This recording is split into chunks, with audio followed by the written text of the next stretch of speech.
looks like on both counts, they were wrong.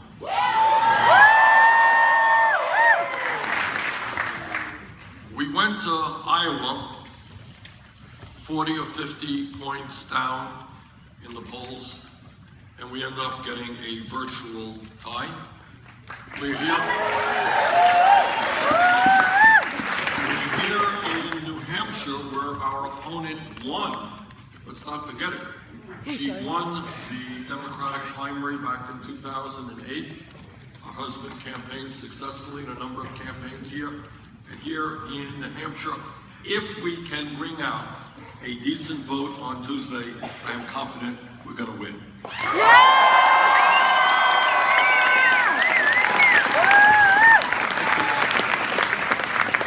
And I think the reason that we did well in Iowa, we're doing well in New Hampshire, we're doing better and better all across this country, is we're doing something extremely radical. We're telling the American people the truth.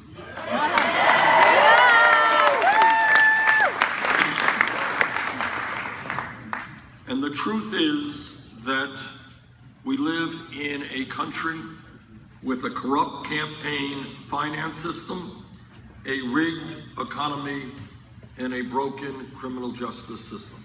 Yeah. Now, it doesn't give me any pleasure to tell you that. But we cannot go forward unless we recognize reality. You know, if you go to the doctor and you're not feeling well, you don't want the doctor to say, hey, everything is great, take an aspirin. You want a diagnosis of what's going on, and you want a therapy in order to go forward. And that's what we have to do as a nation. So just 2 points on the economy. When George W. Bush left office, we were losing 800,000 jobs a month. We had a $1.4 trillion deficit, largest in history. And oh, by the way, the world's financial system was on the verge of collapse. Today, we are much better off as a result of the leadership of President Obama than we were.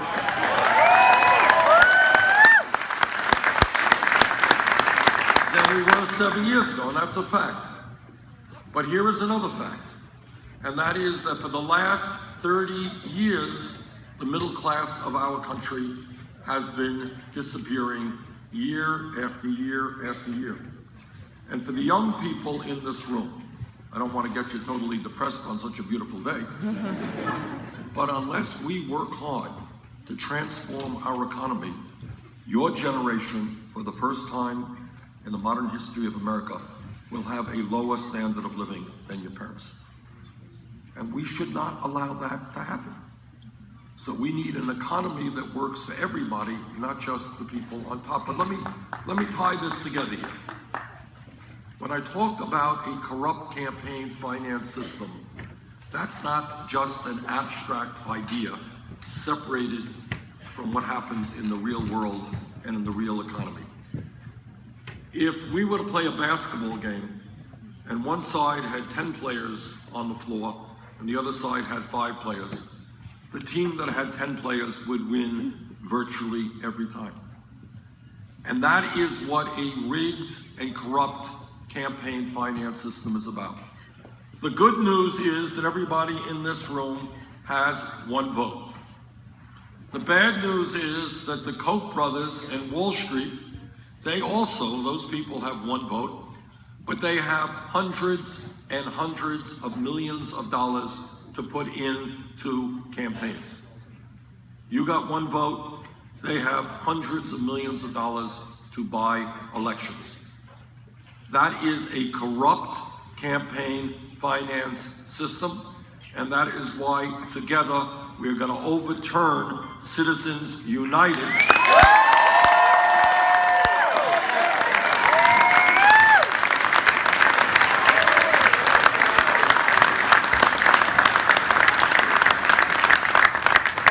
Some people don't make the connection. They say, well, you're right, you know, it's a corrupt campaign finance system. Why should Wall Street put endless amounts of money into politics?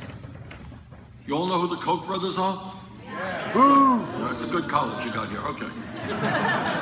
Koch brothers, and this is important to understand, Koch brothers are the second wealthiest family in America, and they're very, very upset because the Walton family is richer than they are. So they are working really hard to catch up. And this is what they believe. It's not my opinion, this is what they believe. They don't want to cut Social Security. They don't want to cut Medicare. They don't want to cut Medicaid. They don't want to cut the EPA. They don't want to cut federal aid to education. That's not what they want. They want to eliminate all of those programs. Boo.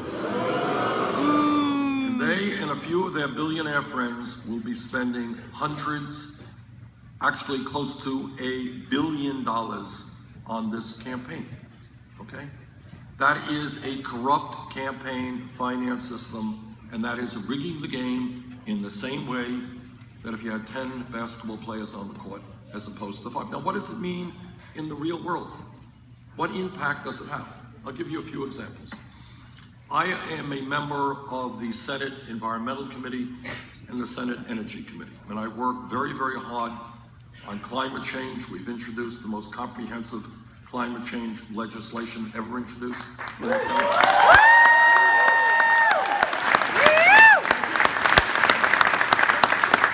I have talked to scientists all over the world, and I think, as everybody here knows, what the scientific community has virtually concluded, almost unanimously, is that climate change is real. It is caused by human activity. It is already causing devastating problems in our country and throughout the world. All right, that's a fact. And then people can debate, where do we go from here? How do we transform our energy system? Question that I want you to think about. How does it happen that not one Republican candidate who would come before you and ask for your vote recognizes the reality of climate change or the need to make significant changes in our energy system? Is it that they don't read the literature? They don't talk to scientists? That's not the case. The reason is that if one of them got up today and said, I just talked to some scientists and they tell us that if we don't transform our energy system, this planet is going to be in a big heap of trouble. On that day, they would lose their campaign funding from the Koch brothers, ExxonMobil, and the fossil fuel industry. That's true.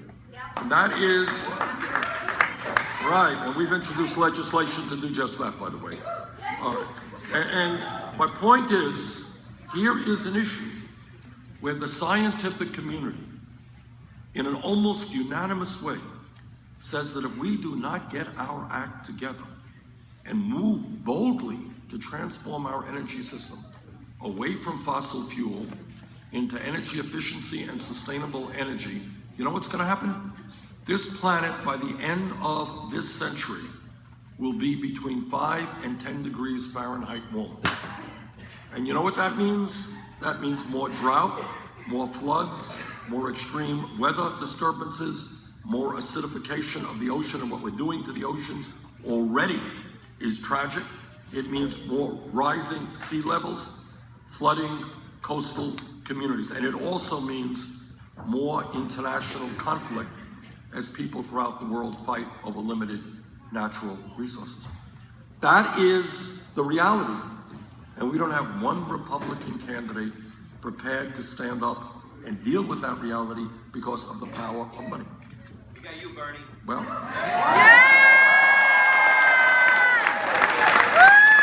let me give you another example. And what I'm doing here is tying in the issue of a corrupt campaign finance system with a rigged economy. Other example. Today in America, we pay by far the highest prices in the world for prescription drugs. Now, prescription drugs is a big deal because you go to the doctor, doctor's gonna write you out a script. 1 out of 5 Americans cannot afford to fill the prescriptions their doctors prescribe.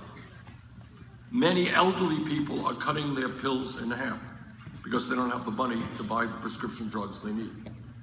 Pharmaceutical industry has 1,300 lobbyists in Washington, D.C., and they spend hundreds of millions of dollars on lobbying and campaign contributions. And the result of that is that you pay, by far, the highest prices in the world for prescription drugs. And tomorrow, if you have some kind of chronic illness and you walk into the pharmacy tomorrow and the price is double, there is nothing that anybody can do about it. They can double, triple the price of the medicine you pay. That is what a corrupt campaign finance system is about, translating into policies regarding the pharmaceutical industry. Give you another example. This maybe is the most significant one at all. Everybody here knows that about 8 years ago, as a result of the greed and the recklessness and the illegal behavior on Wall Street, this country was plunged into the worst economic downturn since the Great Depression. Everybody here knows that. Millions of people lost their homes, their jobs, their life savings. Okay, that's what happened. Wall Street, which spent billions of dollars to get deregulated. When I was representing Vermont in the House, I was on the banking committee. I saw it. They spent billions of dollars to say, we want to get the government off our backs. Let's have investor banks merge with commercial banks, merge with big insurance companies. Let's do away with this Glass-Steagall legislation. That's what they wanted, and that is what they got. They spent billions of dollars in lobbying and campaign contributions to get it. Well, 8 years came and went, and it turned out that after they got the government off of their backs, it turned out that their operations were basically fraudulent, that they were selling subprime mortgage packages that were worthless, and Wall Street teetered on the edge of collapse, and you and your parents bailed them out. Okay? Now, I want to tell you a story, if I might, which kind of brings together what a corrupt campaign finance system and a rigged economy and a broken criminal justice system is all about. This is tough stuff, and this is part of why the American people are angry and demoralized with the political process. But again, somebody said it, the truth shall make us free. We got to put this stuff out on the table, and we got to deal with it.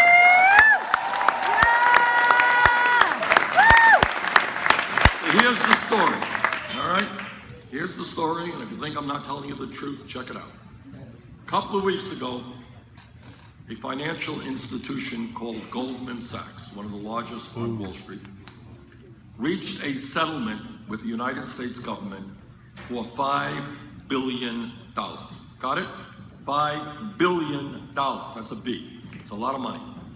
Other banks have reached similar settlements for even more. Why did Goldman Sachs reach a settlement with the federal government? Well, they reached a settlement because they were selling worthless packages of subprime mortgages, and they were ripping off and defrauding investors. Okay, that's the way it is, $5 billion. That's number one. Now let's talk about political power. Let's talk about your political power and Wall Street's political power.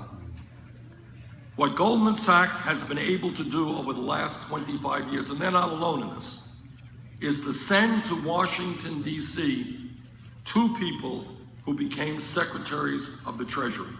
Got it? From what is called the revolving door. You go from Wall Street to Washington, back to Wall Street, and when you're in government, you do the bidding of Wall Street. Two people, one under a Democratic administration, one under a Republican administration. And dozens and dozens of other high-ranking government officials come from this one financial institution, Goldman Sachs. That's called political power. Third point, Goldman Sachs, along with other Wall Street firms, provides huge amounts of campaign contributions to people that they like. They do things called bundling. You know what bundling means? Bundling means that people come together and they make out, executives in a company make out the maximum amount they can. And now with super PACs, they can go further than that. Okay? They can spend millions and millions and millions of dollars on a given campaign. That's political power. Now, what about a broken criminal justice system? Some kid in New Hampshire or Vermont today gets picked up with marijuana. That kid will have a police record for the rest of his life. Okay? That's another story we'll get to in a minute, okay? But when you have a police record and you go out looking for a job, you know what? Your prospective employer is going to say, well, tell me about your past. Ever been arrested? Well, yeah, I was arrested as a small thing, had some marijuana. Okay, thank you. The job may go to somebody else. Not a small thing. And by the way, when you look at it from a racial perspective, understand this, when we talk about marijuana, that blacks and whites do marijuana at about the same rate. 4 times as many blacks get arrested for marijuana as whites. Okay, push that aside for the moment. All right. Goldman Sachs reaches a settlement with the government for $5 billion. Obviously, you're all interested to know how many of the executives in that company have been prosecuted and now have a police record, right? Because you know that it doesn't make any sense that a kid with marijuana has a police record, but an executive who was part of a process which destroyed the American economy, resulting in millions of people losing their jobs, their homes, and their life savings. Obviously, some of those executives will have a police record, right? Right. No. Wrong. Doesn't happen. Doesn't happen. $5 billion settlement, no police record. Now, what that tells you is that we have a broken criminal justice system. We have a situation where large banks are not only too big to fail, and you got to bail them out. Now, if your mom or your pop owns a small business, makes some mistakes, or the economy goes bad, you know what? Your mom and dad's going to go out of business. But on Wall Street, the banks were too big to fail. The government couldn't allow them to go under. They were bailed out. So you have a situation where not only are the big banks too big to fail, the big-time bankers are too big to jail. And that is...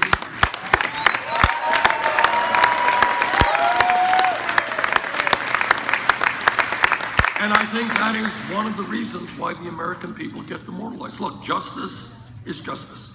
You break the law, you pay a price. An executive on Wall Street breaks the law, he pays a price. Yeah. And we together are going to create a criminal justice system which provides justice, equal justice for all. Yeah.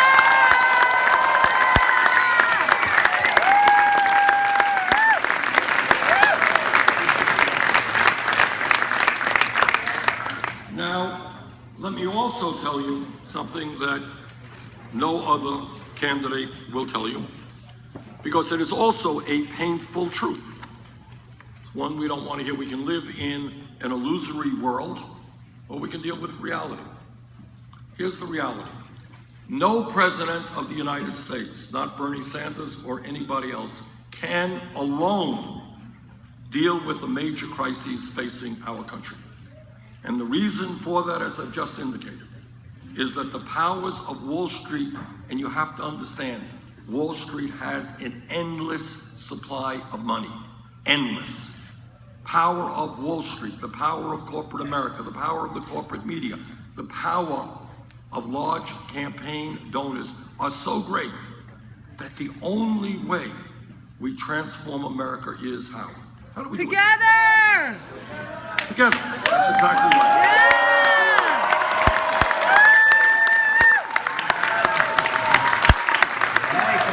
Good answer. Good answer. So they have the money, they have the power, but we have something that they don't have. And by the way, that's what's been happening in this campaign. The establishment is really shocked that suddenly people are becoming mobilized.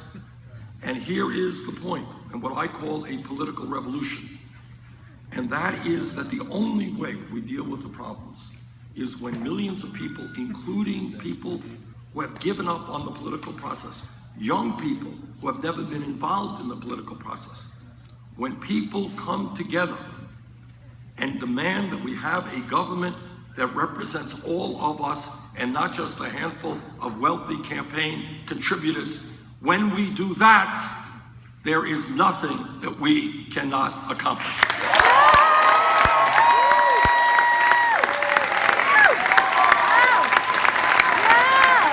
Love you, Bernie!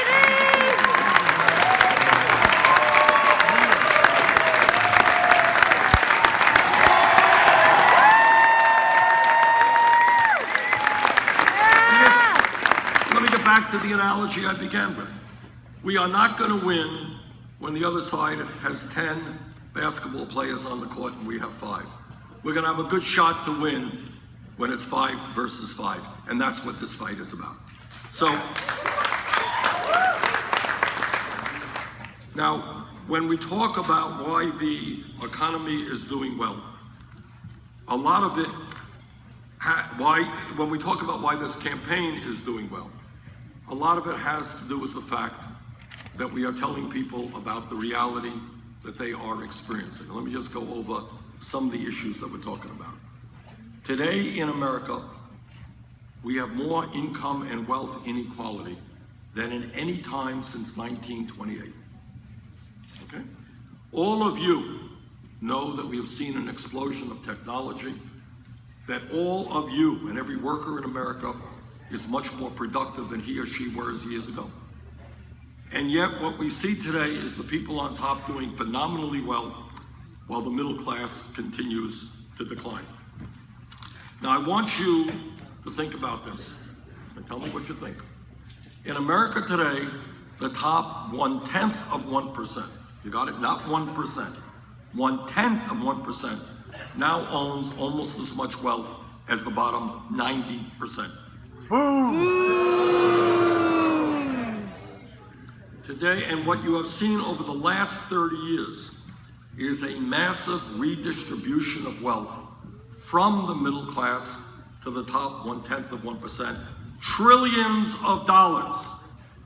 Today in America, the wealthiest 20 people now own more wealth than the bottom 50% of the American people. Got that? 20 people. Today in America, one family, the Walton family, now owns more wealth than the bottom 40%. And with that, I'm taking off my jacket. It has upset me.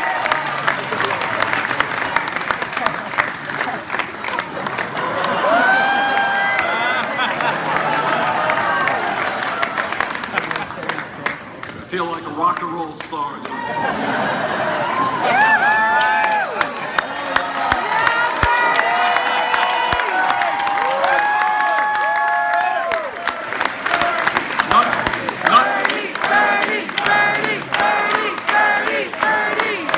Nothing more is coming off, that's it. All right, so you got this. I want to talk, when we talk about the rigged economy, I want you to think about this as well. And one of the things this campaign is trying to do, with I think some success, is make people think outside of the box. Don't accept reality just because it's out there. Ask why. I mean, when you see somebody sleeping homeless out on the street, don't accept that as a normal. It is not normal.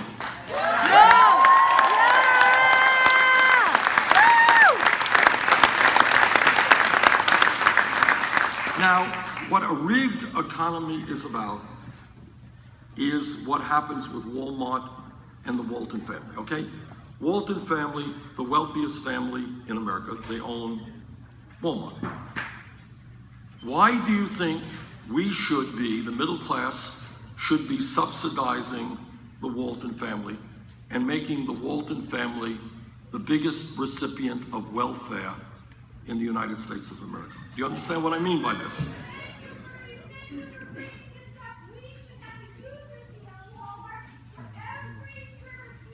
Okay, here is the point about Walmart, and listen to this, okay? What you got is that Walmart is now the largest private sector employer in America, okay?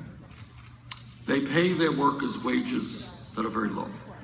And many of the workers who work for Walmart now have to go on food stamps, they have to go on Medicaid, and sometimes into subsidized housing. Who pays for those food stamps and the Medicaid? You do! So on behalf of the Walton family, the wealthiest family in America. I want to thank you very, very much. I'm here to tell you they are really grateful that the middle class is helping to subsidize a multi-billion-dollar family. That is what a rigged economy is about. Yeah.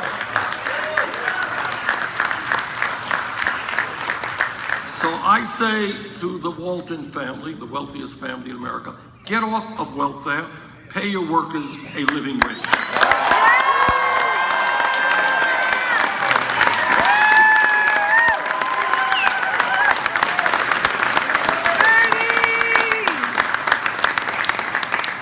Question, why is it that in New Hampshire and Vermont and throughout this country, millions of people have to work 2 or 3 jobs to bring together enough income and health care to take care of their family? Why?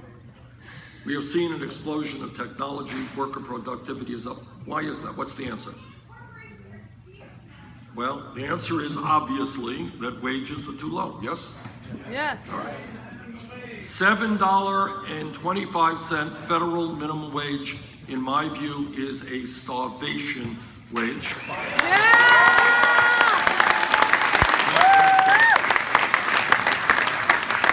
And I believe that it has to be raised to a living wage, $15 an hour over the next few years.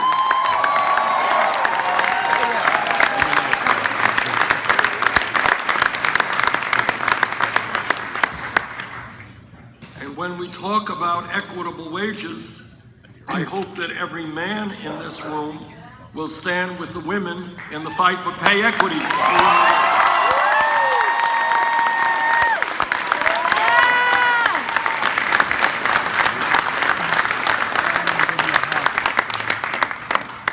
Talk about the economy and the role of government and all that. A report comes out every month, it just came out a couple of days ago, talking about unemployment in America. The official unemployment rate is 5% nationally. Anybody believe that? No. Why not? What's wrong with that number? It doesn't, that's right. It doesn't include those people who gave up looking for work, and it doesn't include those people who are working part-time, of which there are many millions who want to work full-time.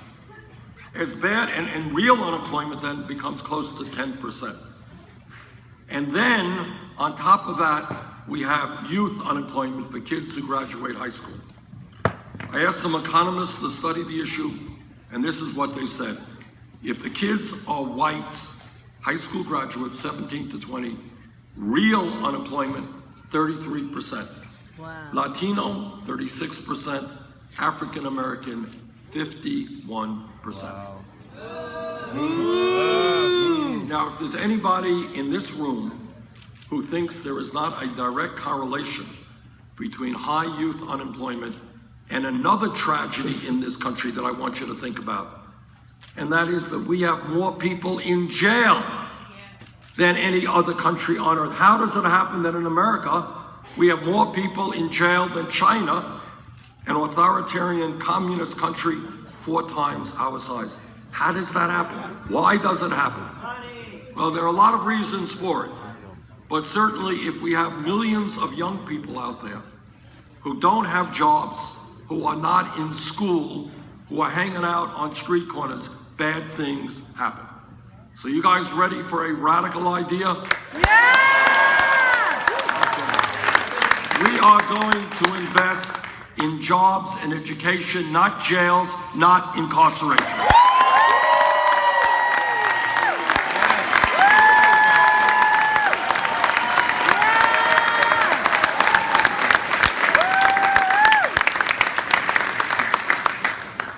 Now, this is primary time here in New Hampshire, and you got a lot of candidates running around the state, many Republicans.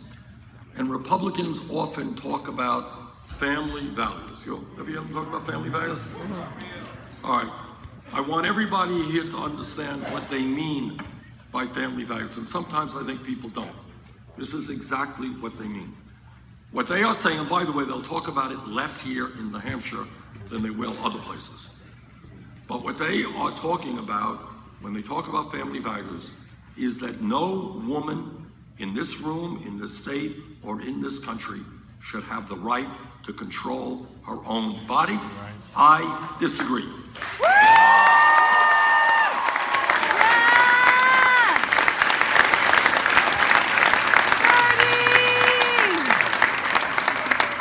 And when they talk about family values, what they are saying to our gay brothers and sisters is they should not have the right to get married. I disagree.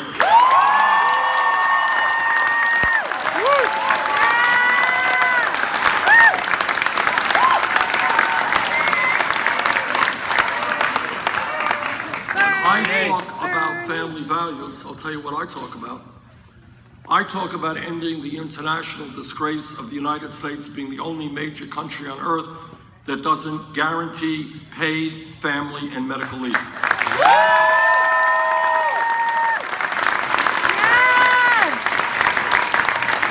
Not only are we the only major country, there are very few poor developing countries who do not understand that, for example, when a woman has a baby, she has the right to stay home with that baby and not be forced to go back to work.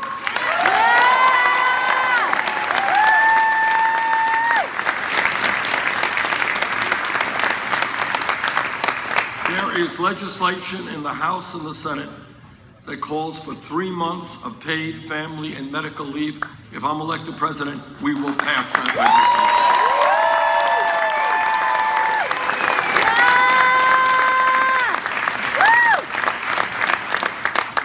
Now, if a pollster were to call you up today and say, hey, young man, young woman, what's on your mind?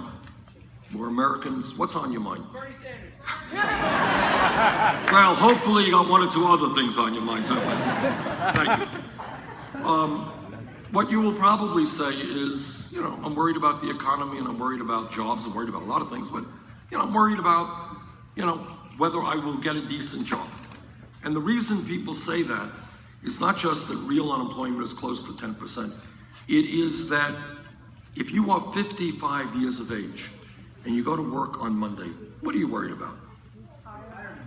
You're worried about your boss saying, Joe, thanks for working for me for 30 years, but you know what? I got somebody who's going to take your place at half your age and half your wages. If you are a college graduate, what are you worried about? You're worried about, first of all, getting a job commensurate with your education, yes? Yeah. All right? And we'll get to student loans in a second, because I know you're worried about that. And if you're a high school graduate, you're worried about getting any job at all.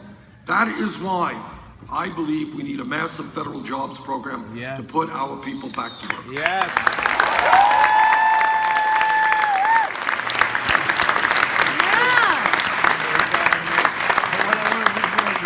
We should be hiring teachers, not firing teachers.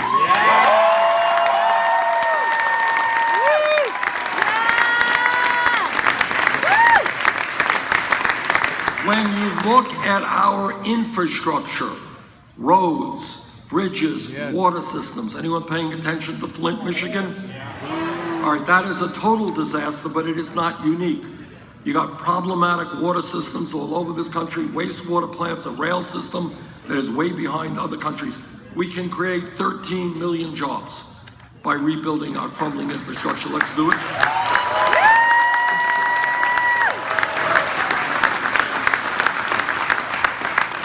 Now let's say a word about education, okay? For America to succeed, we need the best educated workforce in the world. We used to have that workforce, we no longer do.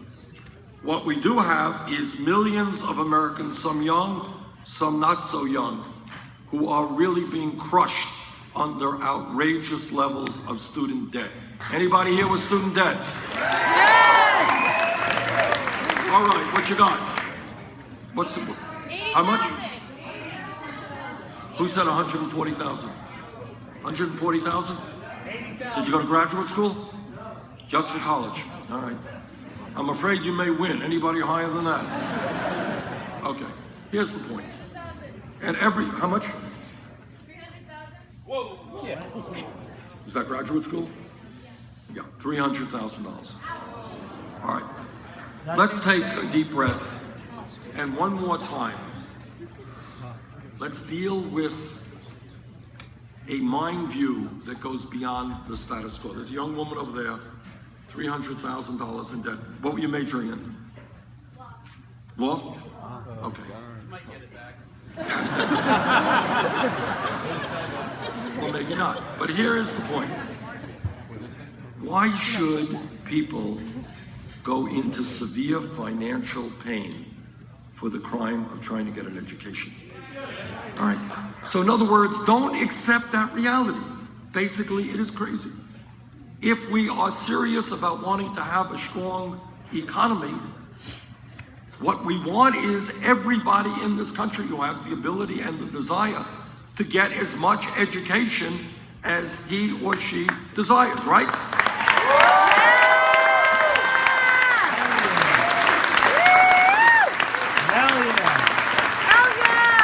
Last that I heard, education was a good thing and that people should not be punished for getting an education.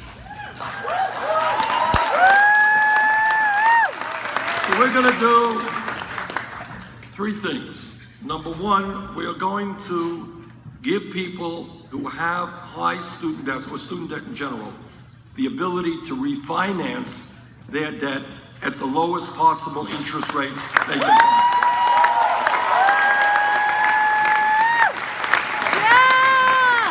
Secondly, we're going to make public colleges and universities tuition free. Thirdly, we're going to make it easier for any American going to a private college or a public college, much easier to get to school, regardless of the income of your family.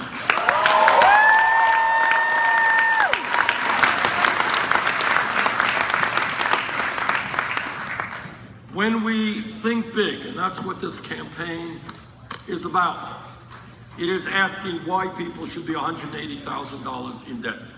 Why should we have more children living in poverty than any other major country on earth? Why should we be the only major nation without paid family and medical leave? Why should we have more income and wealth inequality than any other major country on earth? Those are the questions we have to ask. Let me throw out one more to you, which also gets back to a corrupt campaign finance system. Today, the United States is the only major country on earth that does not guarantee health care to all people as a right. Do you all know that? We're the only one. A few miles north of us, in Canada, they do it. UK does it. France does it. Germany does it. Holland does it. Scandinavia does it. Every major country on earth says that all people should be covered. Now, I have been criticized for saying it, but let me repeat it again. I believe that health care is a right of all people, not a privilege.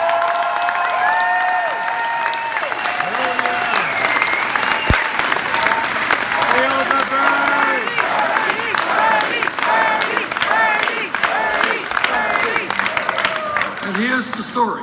We have made good progress, done some really good things with the Affordable Care Act, which I helped to write, but you got 29 million people today who still have no health insurance, and you have many people in this room who have large deductibles and co-payments. True? True. Okay.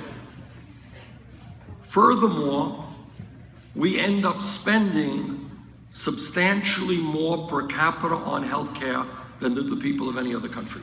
We spend almost 3 times more than the British, 50% more than the French, and far more than our Canadian neighbors. All right? So if we are spending so much and have so many people uninsured or underinsured, it seems to me that we should move toward a Medicare for all single payer program.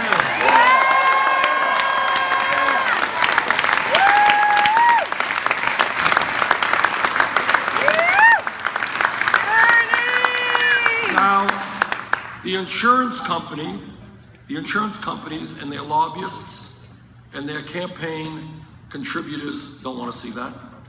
The drug companies and their lobbyists and campaign contributors don't want to see it. but I believe that is what we should do. All right, let me conclude by saying this. As you all know, I hope you know, there's an election here on Tuesday. Yeah. In New Hampshire, Iowa was the first caucus. New Hampshire is the first primary. The eyes of America will be on New Hampshire on Tuesday.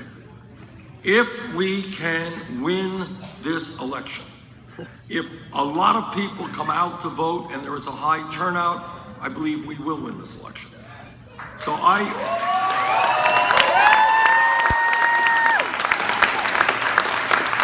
urge you to please bring out your neighbors and your friends and your uncles and your aunts. Bring them all out. And if we can win here in New Hampshire, the eyes of the world will know that this country is about to move in a new direction, that we are going to take on the billionaire class and make a political revolution. Thank you all.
Lucky you can hand a handshake and hold it for you.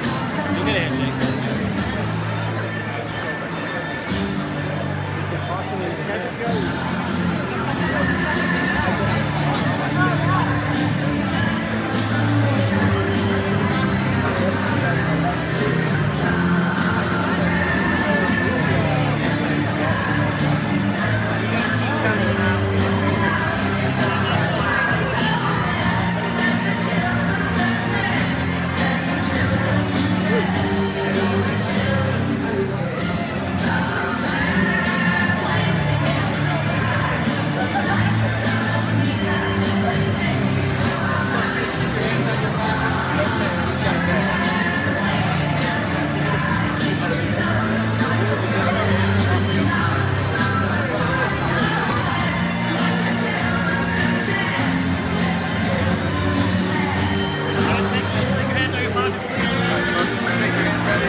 I remember. Yes. Say hello. You know with Mickey or Mary? Thank you. Bernie, I love you. You're my favorite ever. I love you. You're so beautiful. Oh, I love you, love you, love you. Thank you so much for coming. Ah, I love you too. Thank you so much. You're so lucky. The world loves him and loves you too. Yay! I love you guys. Oh, Yes, and we. I love him. I love Bernie. Oh yeah, it's a difficult decision. Oh, beautiful. I can't see it.